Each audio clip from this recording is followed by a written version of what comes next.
राम राम दोस्तों, माटी की महक में आपका स्वागत है। मैं आपका अपना पत्रकार भड़क सिंह। अरे भाई, जो एक कवायद चल रही है, एक अपना इंटरव्यू का दौर चल रहा है कि हर सरपंच के पास जाके हम पूछते हैं कि 5 साल में क्या कमाल। तो आज हम पहुँचे हैं भाई साहब के पास, आशीष के पास। सरपंच साहब है हमारे फरमाना के। राम राम भाई साहब। राम राम भाई भड़क सिंह भाई, नाम बड़ा गजब का आदरा। और मैंने सुना देखा भी है आपका चैनल पे, सवाल भी तो भड़क देख रहे हैं।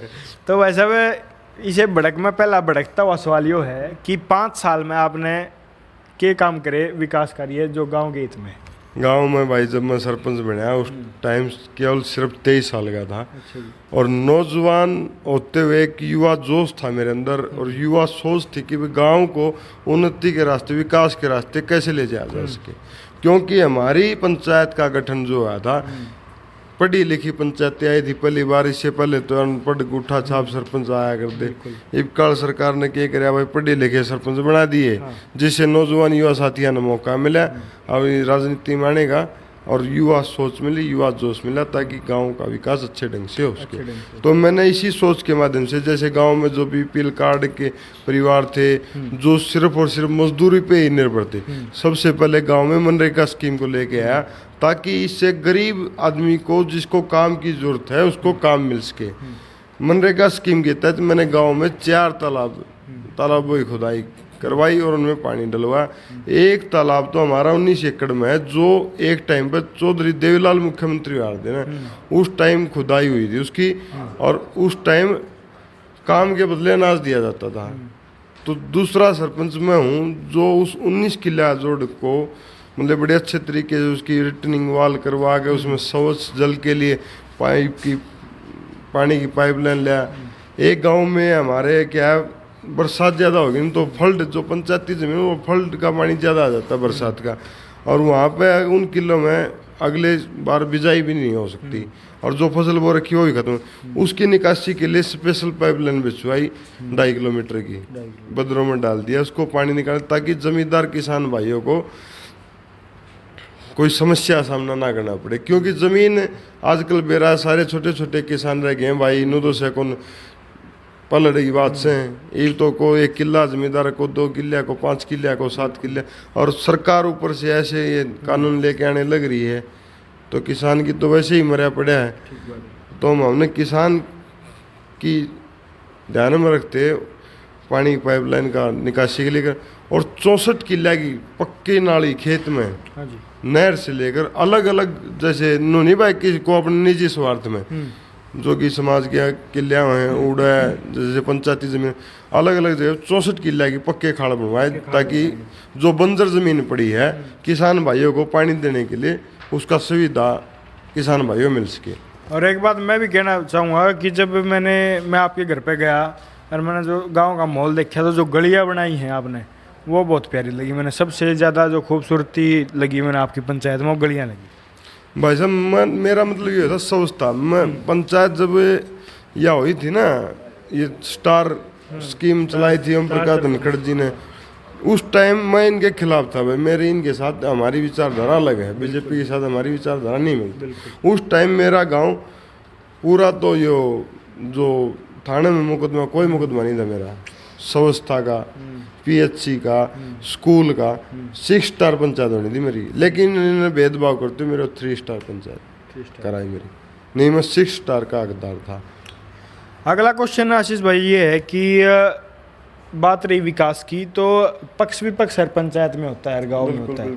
तो आपके गांव ने आपको कितना सहयोग कराया? मेरे गांव ने, वो मेरे नौजवान युवा साथियों ने, बुजुर्गों ने, माताओं बहनों ने इतना सहयोग कराया कि मतलब मेरी गांव में ना तो किसी के साथ कोई रंजिश। 5 साल के कार्यकाल के दौरान ना किसी भाई ने RTA लगाई, किसी भाई का मन मुटाव था तो सीधा मेरे पास आ गए, मेरे से बात करी, भाई साहब मेरा ये काम है और इससे मतलब कि गांव का थोड़ा सौंदर्यीकरण भी होगा, और उस सारी बात।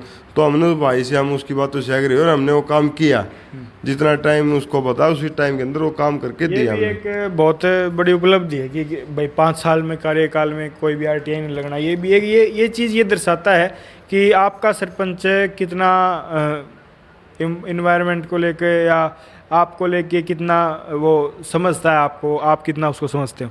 तो अगला सवाल आशीष भाई ये है कि किसान आंदोलन चल रहा है, बहुत ही राष्ट्रीय बड़ा मुद्दा है और किसान भाई भी बहुत महीना तक बैठे उठे, तो उनके ऊपर आपकी क्या राय है?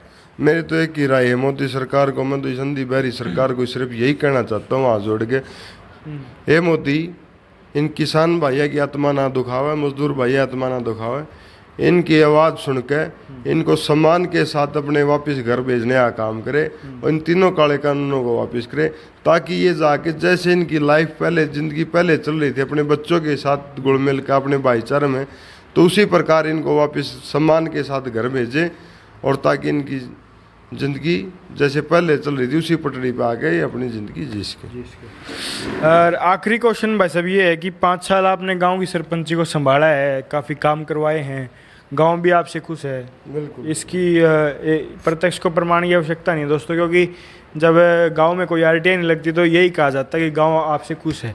तो अब आगे की रणनीति क्या है, आगे क्या राजनीति रणनीति? पहले भाई साहब मैं 2 एक सवाल और हैं जो आप मेरे और हैं, जो मैं बताना चाहता हूँ कि और भी कोई नई जनरेशन सरपंच बना है तो उसको सिर्फ मैं दो तीन चीज़ें, 2-3 चीज़ों विशेष ध्यान देना चाहिए और वो काम बहुत ही ज़रूरी है एक सरपंच के लिए, नौजवान युवा साथी के लिए, ताकि उससे गांव का विकास और जो गांव के बच्चों का माहौल है वो थोड़ा अच्छा हो उसके।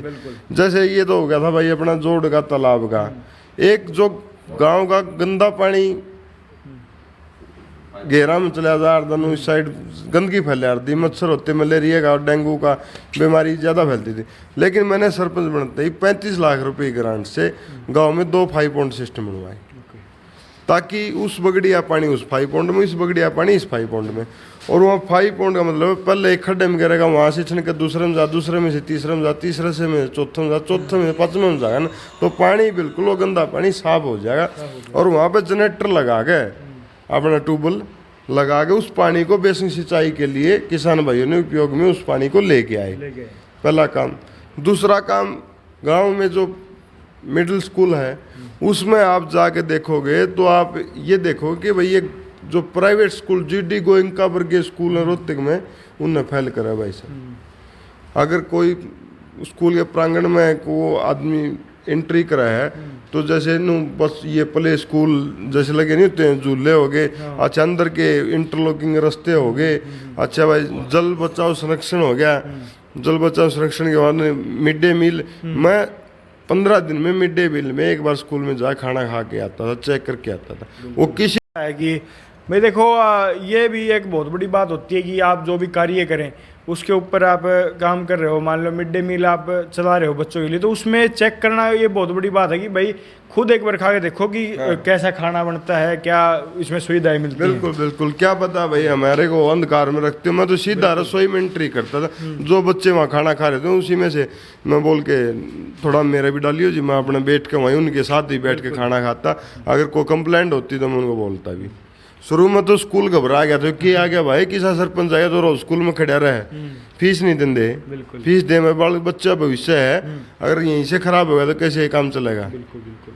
तो भाई साहब जो आखिरी क्वेश्चन हमारा था उसको मैं दोबारा पूछूंगा आपसे कि 5 साल सरपंच रहे हो, आपको राजनीति का अनुभव भी हो गया, युवा भी हो और काम का भी आपको पूरा एक्सपीरियंस हो चुका है, और तो आगे की राजनीति क्या रणनीति आपकी, आगे की राजनीति कैसे करोगे? भाई आगे के तो ये है भाईचारा तय करेगा, गाम राम तय करेगा, लेकिन मैं तो यही चाहता हूँ कि जो मेरी अंदर की सोच और तो विचार विमर्श गांव ने करना है, बड़े बुजुर्गों ने करना। लेकिन जैसे मैंने 5 साल गांव की सेवा की है, इसी सेवा भावना से मैं अब की बार, मेरा जिला परिषद का वार्ड नंबर 1 है, मैं अपने वार्ड नंबर 1 की सेवा करना चाहता हूँ, ताकि जो काम मैंने गाँव में किए हैं वो मैं बाहर उन गाँव में भी करके दिखाऊं, ताकि हमारे वार्ड का, हमारा इलाका, हमारा क्षेत्र उन्नति के रास्ते पे आगे जा सके। तो भाई आज हमारे साथ थे भाई साहब फरमाना गांव के सरपंच हैं आशीष जी, और इनका साफ साफ कहना भाई एक किसान आंदोलन जो चल रहा है, और मोदी जी से रिक्वेस्ट भी की इन्होंने कि जल्दी से जल्दी ये 3 काले कानून जो किसान बता रहे हैं वो वापस लिए जाएं, और किसान भाई अब वापस अपने घर पे आ सके और उनकी ज़िंदगी दोबारा एक पटरी पे आ सके, सम्मान के साथ वापस आ सके। तो राम राम दोस्तों, जय हरियाणा जय हरियाणवी, देखते रहिए माटी की महक।